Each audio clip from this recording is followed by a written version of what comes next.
Amruthaveni lice kit presents daily news പ്രഭാത വാർത്തകൾ powered by Pulimoottil silks KSFE in association with Joy Alukkas. ഇത്തവണ first അടിക്കില്ലേ നമ്മള്?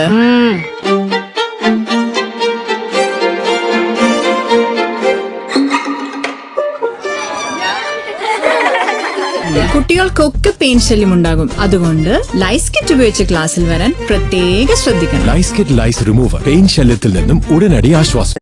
നമസ്കാരം, ഞാൻ ഡേസി ബിജു. ഡെയിലി ന്യൂസിന്റെ പ്രഭാത വാർത്തകളിലേക്ക് സ്വാഗതം.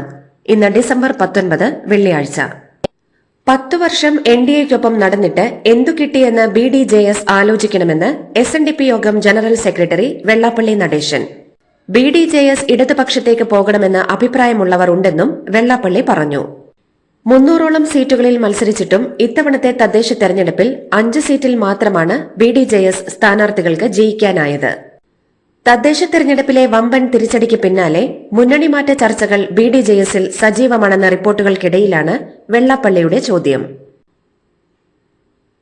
പ്രതിപക്ഷ പ്രതിഷേധത്തിനിടയിലും തൊഴിലുറപ്പ് പദ്ധതി പൊളിച്ചെഴുതാനുള്ള VBG റാംജി ബിൽ രാജ്യസഭയും പാസാക്കി. ബിൽ സെലക്ട് കമ്മിറ്റിക്ക് വിടണമെന്ന ആവശ്യം തള്ളിയതിനെ തുടർന്ന് പ്രതിപക്ഷം ഇറങ്ങിപ്പോയി. നേരത്തെ ബില്ലിനെതിരെ പ്രതിപക്ഷം നടുത്തളത്തിലിറങ്ങി പ്രതിഷേധിച്ചു.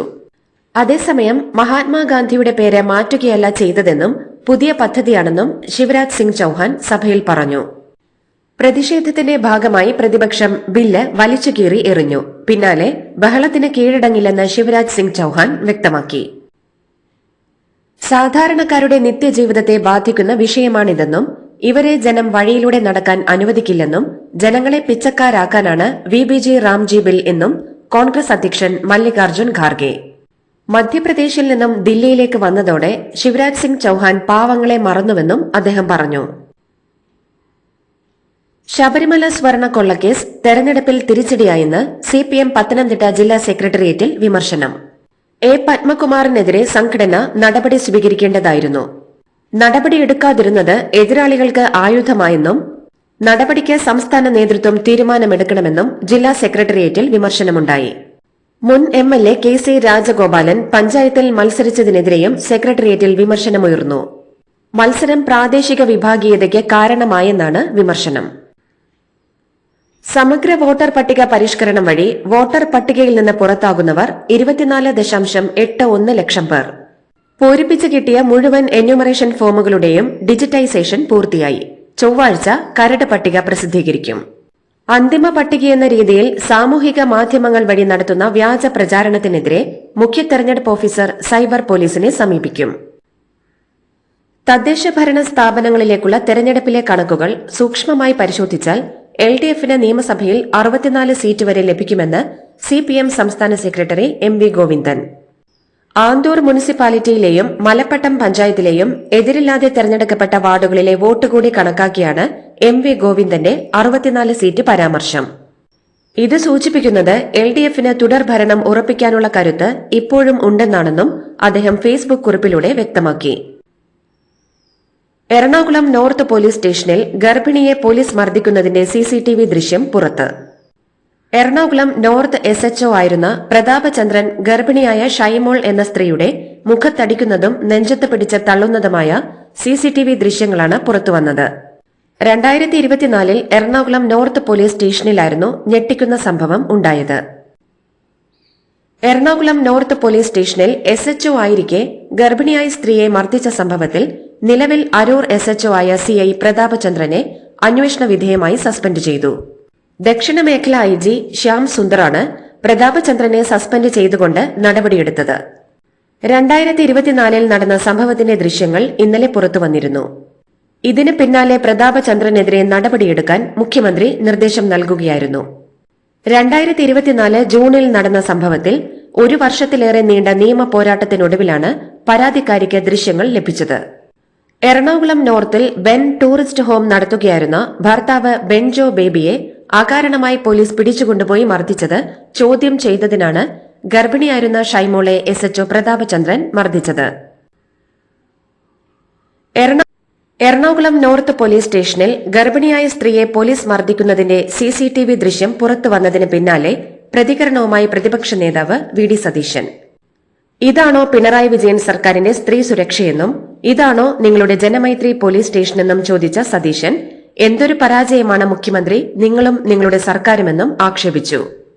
ഇത്തരം ക്രൂരതകൾ സംസ്ഥാനത്ത് ഉടനീളെ നടന്നിട്ടുണ്ടെന്ന് വേണം കരുതാനെന്നും എത്രയെത്ര നിരപരാധികളെയായിരിക്കും പോലീസിലെ ക്രിമിനലുകൾ ആക്രമിച്ചിട്ടുണ്ടാവുകയെന്നും സതീശൻ ആശങ്കപ്പെട്ടു. രാഷ്ട്രീയ എതിരാളികളെ നേരിടുകയെന്ന ലക്ഷ്യത്തോടെ കേരള പോലീസിനെ നിയന്ത്രിക്കാനുള്ള അധികാരം മുഖ്യമന്ത്രിയുടെ ഓഫീസിലെ ഉപജാപക സംഘത്തിനും സിപിഎമ്മിലെ ക്രിമിനൽ മാഫിയ കൂട്ടുകെട്ടിനും അടിയറവ് വെച്ചതിന്റെ ദുരന്ത ഫലങ്ങൾ ഒന്നൊന്നായി പുറത്തുവരികയാണെന്നും പ്രതിപക്ഷ നേതാവ് വ്യക്തമാക്കി. നിയമസഭാ തെരഞ്ഞെടുപ്പിൽ നേമത്തുനിന്ന് മത്സരിക്കുമെന്ന് പരസ്യ പ്രഖ്യാപനം നടത്തിയ ബിജെപി സംസ്ഥാന അധ്യക്ഷൻ രാജീവ് ചന്ദ്രശേഖറിന് പിന്നാലെ നിയമസഭാ തെരഞ്ഞെടുപ്പിൽ കഴക്കൂട്ടത്ത് മത്സരിക്കാൻ താൽപര്യമുണ്ടെന്ന മോഹം പരസ്യമാക്കി മുൻ അധ്യക്ഷൻ വി മുരളീധരനും രംഗത്ത്. കഴക്കൂട്ടം കേന്ദ്രീകരിച്ചാണ് തന്റെ പ്രവർത്തനമെന്നും വി മുരളീധരൻ പറഞ്ഞു.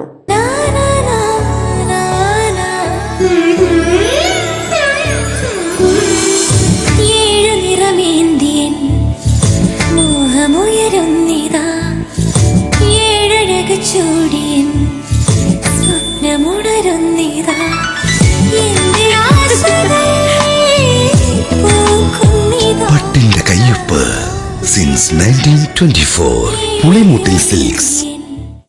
നടിയെ ആക്രമിച്ച കേസിലെ വിധിയിൽ അതൃപ്തിയുണ്ടെന്നും സമൂഹ മാധ്യമങ്ങളിലൂടെ അതിജീവിതയെ വീണ്ടും അപമാനിക്കാൻ ശ്രമം തുടരുന്നതിനെതിരെ IT ആക്ട് പ്രകാരം നടപടികൾ സ്വീകരിക്കണമെന്നും ഇത്തരം സാഹചര്യങ്ങളിൽ സൈബർ പോലീസ് കാര്യക്ഷമമായി പ്രവർത്തിക്കണമെന്നും വനിതാ കമ്മീഷൻ അധ്യക്ഷ അഡ്വക്കേറ്റ് പി സതീദേവി. സ്ത്രീകൾക്ക് സമൂഹത്തിൽ ആത്മാഭിമാനത്തോടെ ജോലി ചെയ്യാനുള്ള സാഹചര്യം ഉണ്ടാവേണ്ടത് അനിവാര്യമാണെന്നും സംസ്ഥാനത്തെ പല തൊഴിൽ സ്ഥാപനങ്ങളിലും 2013 പ്രാബല്യത്തിൽ വന്ന തൊഴിൽ നിയമം നടപ്പാക്കുന്നില്ലെന്നത് ആശങ്കാജനകമാണെന്നും സതീദേവി വ്യക്തമാക്കി. മുനമ്പം നിവാസികൾക്ക് പോക്കുവരവ്, കൈവശാവകാശ സർട്ടിഫിക്കറ്റ് തുടങ്ങിയവ അനുവദിക്കാനുള്ള എറണാകുളം ജില്ലാ കളക്ടറുടെ ഉത്തരവ് ഹൈക്കോടതി സ്റ്റേ ചെയ്തു. മുനമ്പത്തെ കൈവശക്കാരിൽ നിന്ന് വസ്തുനികുതി ഈടാക്കാൻ നേരത്തെ കോടതി അനുമതി നൽകിയിരുന്നു. ഇതിന് പിന്നാലെയാണ് പോക്കുവരവ് നടത്താമെന്നും കൈവശാവകാശ സർട്ടിഫിക്കറ്റ് നൽകാമെന്നും ജില്ലാ കളക്ടർ ഉത്തരവിട്ടത്. ഇതിനെതിരായ ഹർജിയിലാണ് സിംഗിൾ ബെഞ്ചിന്റെ ഇടക്കാല ഉത്തരവ്. ആലപ്പുഴയിൽ ഇരട്ട വോട്ടെന്ന് പരാതി. ആലപ്പുഴ നഗരസഭയിലെ വലിയമരം വാർഡിൽ ജയിച്ച UDFിലെ ഷംന മൻസൂറിന് തൊട്ടടുത്തുള്ള വലിയകുളം വാർഡിലും വോട്ടുണ്ടെന്നാണ് പരാതി. വിജയം റദ്ദാക്കണമെന്നും സത്യപ്രതിജ്ഞ മാറ്റിവെക്കണമെന്നും ആവശ്യപ്പെട്ട് വലിയമരം വാർഡിൽ പരാജയപ്പെട്ട LDF സ്ഥാനാർത്ഥിയാണ് പരാതി നൽകിയത്. പി ഇന്ദിരയെ കണ്ണൂർ കോർപ്പറേഷൻ മേയറായി പ്രഖ്യാപിച്ച് K Sudhakaran. Congress core committee ഐക്യകണ്ഠേന എടുത്ത തീരുമാനമാണിതെന്നും ഇന്ദിര നിലവിലെ ഡെപ്യൂട്ടി മേയറാണെന്നത് പരിഗണിച്ചുവെന്നും കോർ കമ്മിറ്റിയിൽ ഒരു പേര് മാത്രമാണ് പരിഗണിച്ചതെന്നും സുധാകരൻ പറഞ്ഞു. ജീവിതത്തിൽ പാർട്ടി തന്ന ഏറ്റവും വലിയ അംഗീകാരമാണിതെന്ന് മേയർ പ്രഖ്യാപനത്തിന് ശേഷം ഇന്ദിര പ്രതികരിച്ചു. തദ്ദേശ തെരഞ്ഞെടുപ്പിൽ ചരിത്രത്തിലാദ്യമായി തലസ്ഥാന ഭരണം BJP പിടിച്ചെടുത്തതിന് പിന്നാലെ തിരുവനന്തപുരം കോർപ്പറേഷനിൽ സാമ്പത്തിക പ്രതിസന്ധി ഉണ്ടാക്കാൻ സംസ്ഥാന സർക്കാരിന്റെ ഗൂഢശ്രമമെന്ന് BJP ജില്ലാ നേതൃത്വം. തിരുവനന്തപുരം കോർപ്പറേഷനിലെ ഫണ്ടിൽ നിന്ന് 200 കോടി ട്രഷറിയിലെത്തിക്കാൻ സർക്കാർ നിർദ്ദേശം നൽകിയെന്നും സാമ്പത്തിക പ്രതിസന്ധി ഉണ്ടാക്കാനുള്ള ആസൂത്രിതമായ നീക്കമാണിതെന്നും തിരുവനന്തപുരം സിറ്റി BJP അധ്യക്ഷൻ കരമന ജയൻ വാർത്താ സമ്മേളനത്തിൽ ആരോപിച്ചു. പോറ്റി പാരഡി ഗാനവുമായി ബന്ധപ്പെട്ട് തെരഞ്ഞെടുപ്പ് കമ്മീഷന് പരാതി നൽകാനൊരുങ്ങി CPM. ഇന്നലത്തെ സെക്രട്ടേറിയറ്റ് യോഗത്തിലാണ് തീരുമാനമെടുത്തത്. പന്തളം ഏരിയ കമ്മിറ്റി അംഗവും പന്തളം രാജകുടുംബാംഗവുമായ പ്രദീപ് വർമ്മയാണ് പരാതി നൽകുക. പാരഡി ഗാനത്തിൽ അണിയറ പ്രവർത്തകർക്കെതിരെ കടുത്ത നടപടികൾ എടുക്കുന്നതിൽ നിന്ന് താൽക്കാലികമായി പിന്നോട്ടു പോയെങ്കിലും തെരഞ്ഞെടുപ്പ് കമ്മീഷനെ സമീപിക്കാനുള്ള തീരുമാനത്തിലാണ് സർക്കാർ.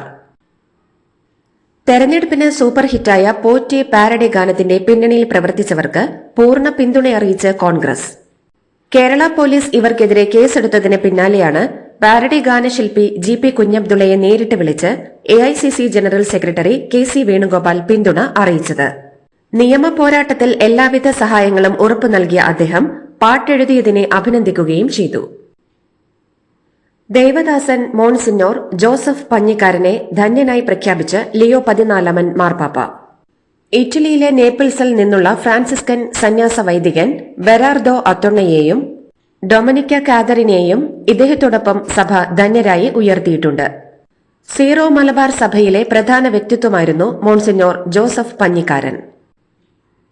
TP വധക്കേസ് പ്രതികളായ കൊടിസുനിക്കും അണ്ണൻ സിജിത്തിനും വഴിവിട്ട പരോൾ ഉൾപ്പെടെയുള്ള സഹായം നൽകി കൈക്കൂലി വാങ്ങിയ ജയിൽ DIG MK വിനോദ് കുമാറിനെ ഉടൻ സസ്പെൻഡ് ചെയ്യും.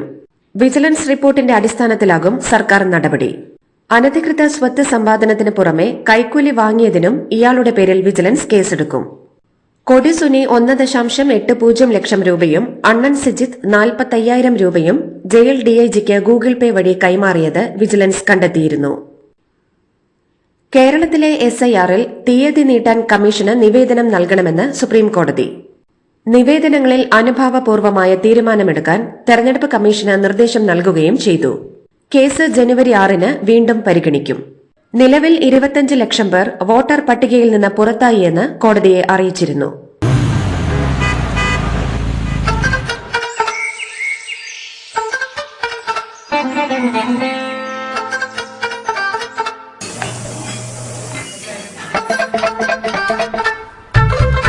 എല്ലാവർക്കും വന്നു ഡാൻഡ്രഫ്, എന്തു ചെയ്യും ചേട്ടാ?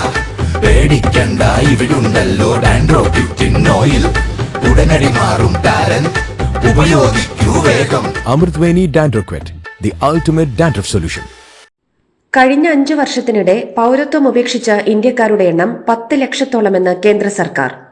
2022 മുതൽ പ്രതിവർഷം 2 ലക്ഷത്തിൽ പരം ആളുകൾ പൌരത്വം ഉപേക്ഷിച്ചതായി കേന്ദ്ര സർക്കാർ കണക്കുകൾ സഹിതം വ്യക്തമാക്കി.